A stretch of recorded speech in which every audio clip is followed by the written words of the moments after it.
Bismillahirrohmanirrohim. Hayotbek, qalaysiz? Bu akamiz Andijon shahridan shoxli nevrologiya bilan kelganlar.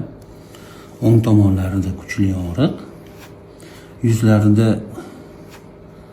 yuzlaridagi fastalani yumshatyapmiz. Mushaklarni bu muolajamiz o'sha yuzlaridagi mushaklarni yumshatib, fastalani bartaraf qiladi, xudo xolasa. Qotgan inyeksiyamizda fizrastor va'da для inyeksiya, keyin ozgina miqdorda zahar. Og'riq qoldiruvchi emas, blokada emas.